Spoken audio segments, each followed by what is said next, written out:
Welcome to video 10 of the Oculus Hut video series on the VR web, and happy Easter. Subscribe if you want to track the growth of VR web, and give this video a like if you found it interesting or useful. We heard last week that the Firebox browser has been renamed to Janus VR. So the application has been named after the ancient Roman god who has two faces, one of which he uses to look to the future, and the other he uses to keep an eye out on the past. Janus is also the god of gates, doors, passages, endings and time. Quite appropriate really if you've ever used this application. So in this video I just want to share some tips and tricks on making your virtual reality room smaller in terms of file size.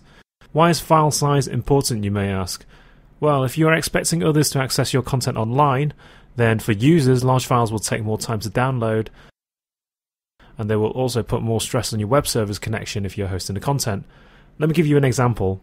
The cinema room that you see in front of you now is made up of approximately 3.3 megabytes for this 3D model of the chairs and 557K for the associated textures, 3.3 megabytes for the 3D model of the platform, and around 66K for the textures for the platform, and probably around another 2K for the text file which Janus VR uses to determine things like which assets to download, where to download them from, how to display them to the users, taking into account things like scale, position and rotation. We won't take into account the size of the movie since this is streamed, but in total we're still talking around 7 megs of data to download for the user. Now compare this to this other cinema I've created. Again, not including immediate streaming, this cinema is only around 190K in size. It's nearly 40 times smaller. You can check out this room in the main room within Janus VR. It's the second from the left. It's one of the example rooms. And just to put this in context, when you go to the Google homepage, your browser retrieves around 450 kilobytes. So the cinema room is even smaller than that. So how can such a significant size drop be achieved? Here are a few tips if you're looking to reduce the size of your VR web content. So first of all, start by trying to imagine a scene you want to create if you have not created it yet, and have a think about the objects within the scene that are repeated. For our cinema, there are a few obvious things. For example, there are lots and lots of chairs in here. Okay, so maybe they all look slightly different because they're in different parts of the room. But are they so different that you want your users to download them multiple times? I guess this depends on the purpose of your content, really. For the purposes of this exercise, we just want to reduce the size.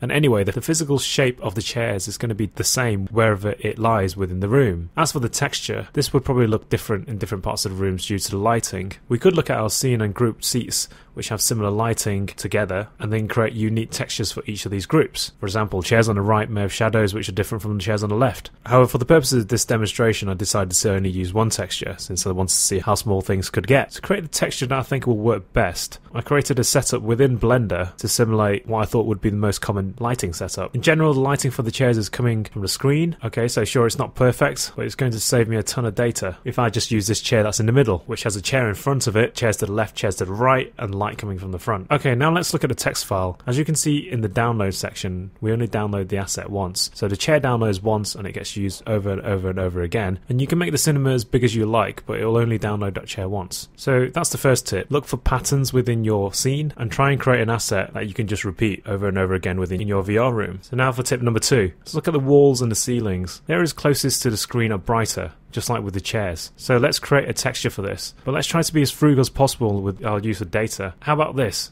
It's an 8 pixel by 8 pixel image with one side that is lighter than the other. We can stretch this across the wall so the lighter side is nearer to the areas on the wall that are closer to the screen. And when we look at the walls, we get this kind of effect here, where all the areas of the wall that are closer to the screen will look brighter. Now, I could probably have made this even smaller, but I'm not sure how much more space we could save here. So now for the third and last tip, what we need to do is, again, reuse generic building blocks. But this time we're going to do more than just reuse those blocks. James McCrae actually had a demo room where he used multiple blocks like Lego bricks, and this is something very similar. Find a shape that you can tessellate into the shape that you want to build and just reuse that instead of having an asset for each shape that is slightly different. For example, all of the walls in this room were created only using this cube. It's just the same cube stretched in different ways, and that's how the 4 walls and the ceiling were created, using this cube. Now the combination of these 3 tricks reduce the cinema size from around 7 megabytes to about 190K. There are probably further optimizations that you could carry out to make things look better. For example, you could change in the Janus text file the colors of the chairs that are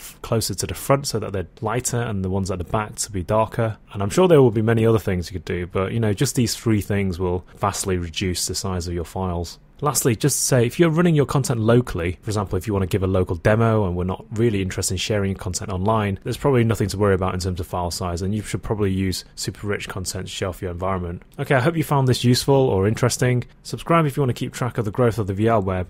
And if you haven't done so already, download Janus VR application over at janusvr.com and give it a go. It's evolving rapidly, it's super easy to get started with, and it's free. It's a great way to share your content as well. Another thing, you don't actually need a Oculus Rift headset or any kind of headset to be able to start working with Janus VR. So if you're looking to just create content in readiness for when you do get a headset, you can get started too. Thanks for watching, and I'll catch you next time.